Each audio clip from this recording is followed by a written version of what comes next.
welcome back to another vlog. I'm going to bring you guys along for a day in the life of a project manager and work from home mom.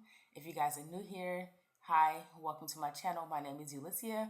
I share my life as a full-time work from home mom and project manager, and I like to share tips in between. So if you haven't already, I would love for you to hit subscribe down below and give this video a thumbs up. So it is now 7:57. I'm about to log on for work.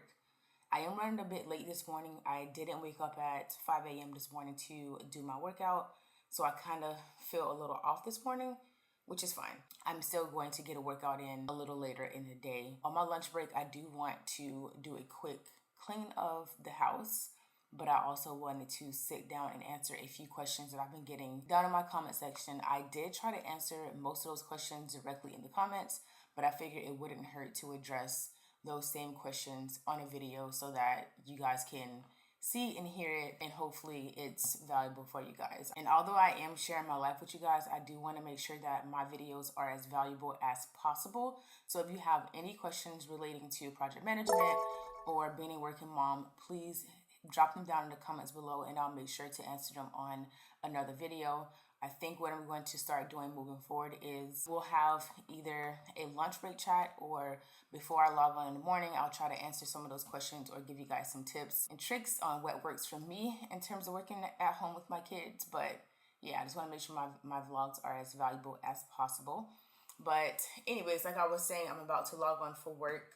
Today, I do have quite a bit of calls. I think a few of them are back to back, but it should be a pretty quick day for me. It is funny that I say it'd be a quick day because my working days are 10 hours long because I do work 4x10s, but we'll see.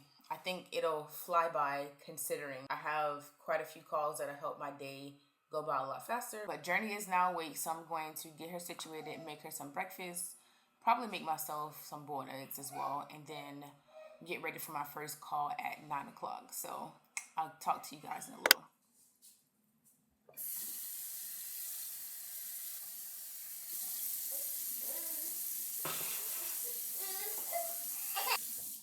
Cause girl,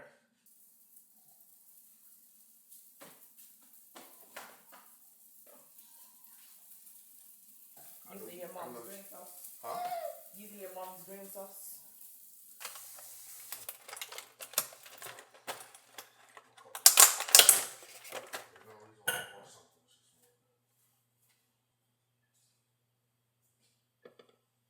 You want 3 eggs in?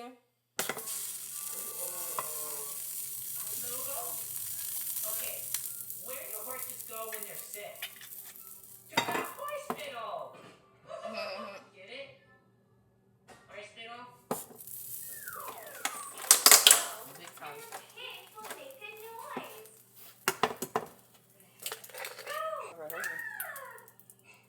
Oh, they got kids. Yeah, all about that. She got a kid, right?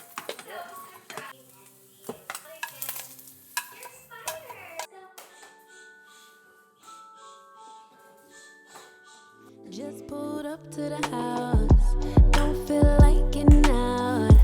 I'ma just lay back and crack this window. I've been doing my best, taking a moment to rest, feeling stressed out. Give it a cut, I put that on God when it gets hard. I stay on my job like no days off. Alright guys, so it's a couple hours later and I'm officially on lunch after having pretty much back-to-back meetings since 10 o'clock with a few breaks in between here and there. But for the most part, I've been in back-to-back meetings all morning. So now I'm just going to use the time to answer a few of the questions that you guys have been asking me down in my comment section. I've tried to respond to most of them, but I figured it wouldn't help to create a video as well, just so that those who don't read my comments could also see the responses to some of those questions. So one, if I could address the different types of project meetings. So one of the very first calls that you will probably have, no matter what industry you're in, is usually a discovery, a scope, or an intake call. It just depends on how you call it, depending on the business. So this is the very first call that you're going to have with the potential stakeholders who are requesting the project manager. In this call, you're going to discuss who are the primary stakeholders that need to be involved in a project, the background of the project, the problem statement, the estimated completion date, and just a few other small details. The project manager can use the information to either schedule another call if there's any gaps that need to be filled, or we're going to go straight into creating the project charter and getting a kickoff call scheduled with the project team. Now, the kickoff call is exactly what it sounds like. This is a call that you have with your broader stakeholder list that you identify from the discovery call. And this call is basically saying, we are kicking off this project. Here's our problem statement. Here's our goal statement. Here are our milestones. And this is our estimated completion date. That is what that call is for. On this call, if it's an IT component to the project, is where you will also make sure you've identified any requirements that are needed for IT. So after the kickoff call is when you would typically transition into your weekly meetings with your project team, or there could be additional step in between depending on the organization that you are in, as well as the industry. But for my specific projects, after we have the kickoff call, I will go ahead and schedule weekly meetings with the core project team so that we can continue to collaborate together. I also like to use these weekly meetings with the core team to help me build out my project plan. And before I hop into more details on what is included in the project plan, one last meeting that we would typically schedule towards the end of the project is a closing meeting. On this meeting is exactly what it sounds. It's when you discuss your lessons learned from the project, and you're basically letting your project sponsor and your business lead know that we have accomplished everything that was listed in the project charter, and we are now ready to close this project and hand over the final deliverables. Now, moving into the second part of that question is what is included in the project plan. Every project manager has a different way of organizing their project plan, but in my current role, our PSO essentially created a project plan template for us to build upon in Workfront. So our project plans are broken down based on the 4 stages of a project. We have initiation, planning, executing, and closing.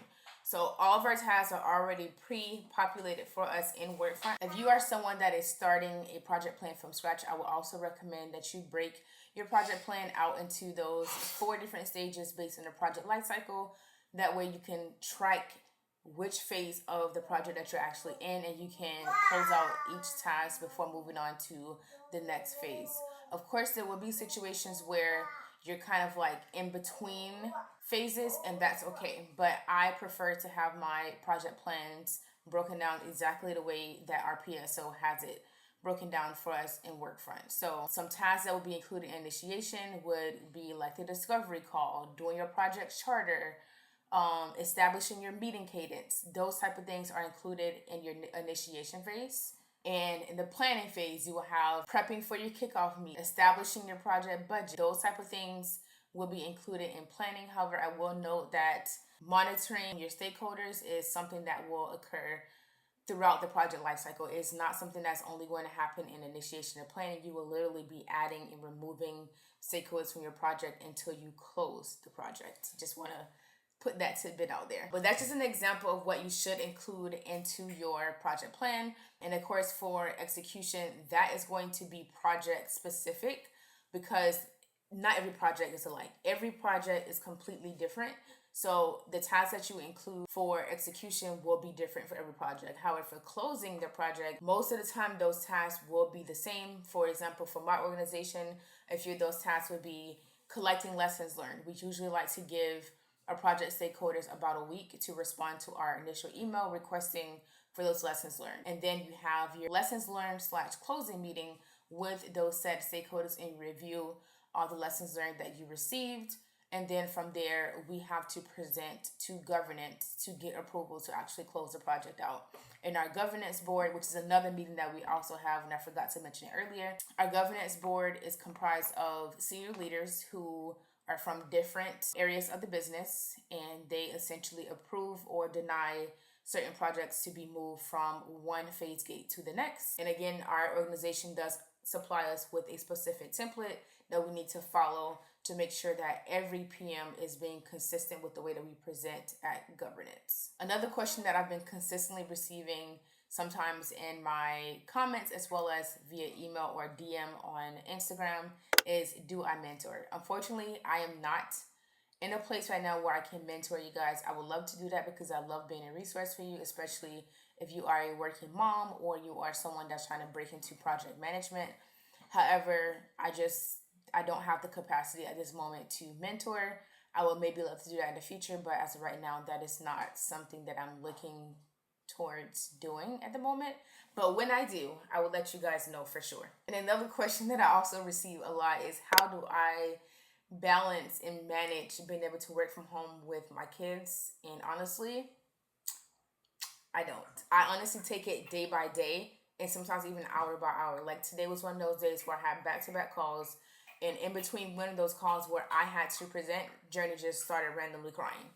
And in that moment, you just have to pivot and you need to do what you have to do to be able to still show up as mom for your child, but also show up as the best employee as well so that you don't get any complaints. And so far, that has been working for me. Honestly, I wing it most of the time. Truthfully, honestly, I do wing it a lot. In situations where she's fussy, I have a standing desk, so I will just raise my desk and soothe her, or I'll give her an iPad. Unfortunately, I am an iPad mom. That's okay.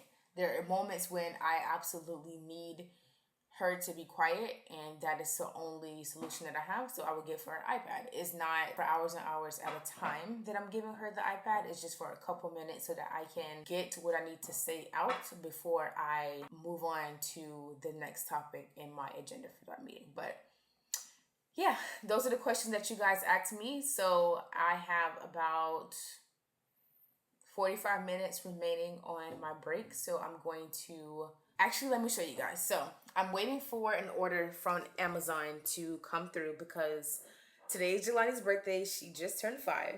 And for her birthday, she wanted a dollhouse and a few Barbies. So I bought the dollhouse off of Facebook Marketplace for $20.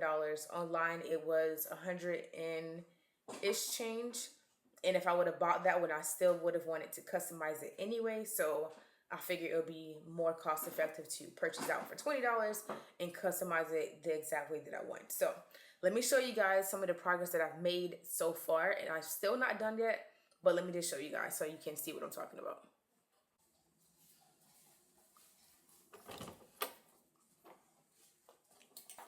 Okay, let me show you. Okay, so excuse the mess down there, but as you guys can see, this is what I'm working with so far. I painted it white with spray paint.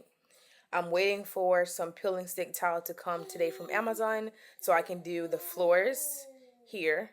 Down here at the bottom, I don't know if you guys can see it too well, but over here in the living room, I did use scrapbook paper to create that wall with the flowers. And then in the bathroom down here, I also used some scrapbook paper as well. The bathroom is done. I just need to get some toy mirrors to put above the vanity and find some miniature rugs and decor for the wall, but that room is done. So now today I'm going to finish everything else that's in here. And depending on how late it takes Amazon to get here with the rest of the things I need, I may bring you guys along to show you this process, but I'm really happy with how it turned out so far. I just need to finish each room and figure out the placement of the furniture, but I'm really excited. I'm going to surprise her when she comes home. She's with my mom today, and I think I'm going to pick them up tomorrow, so I need to finish everything today no matter what so that the glue can settle, because I am going to glue the furniture down because my kids, no, this furniture will literally be all over the house, and yeah, we're not doing that. So I'm gluing all the furniture down. The bathroom furniture it has settled, and it's not going anywhere, so yeah, but that is that little project. I'm really happy and excited about it, and I just can't wait to see the final product.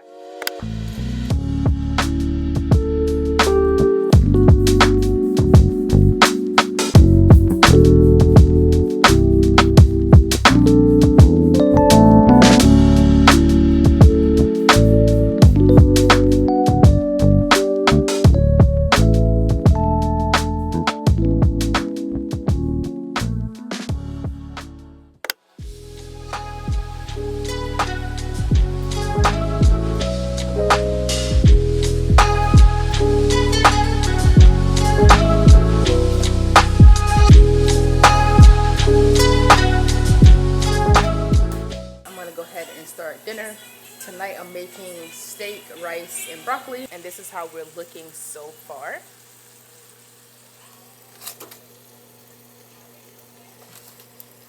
This is just something quick and healthy for dinner tonight. I actually need to just sit down one day, maybe this weekend if I have time, and just write a menu of foods that I'm going to cook throughout the week, and then maybe I'll include that in my Sunday reset routine, because sometimes I just honestly get sick and tired of trying to figure out what I'm going to cook for dinner. Luckily, last night I took out steak because I was intending to cook the steak yesterday, but instead we ordered out. So I got lucky in the sense that the food was already thawed out, and I seasoned it last night. So today was kind of easy for me to just pick up the steak and go ahead and cook it. But tomorrow I have no idea what I'm going to make for dinner. And that's one thing that I hate about adulting, is figuring out what is for dinner.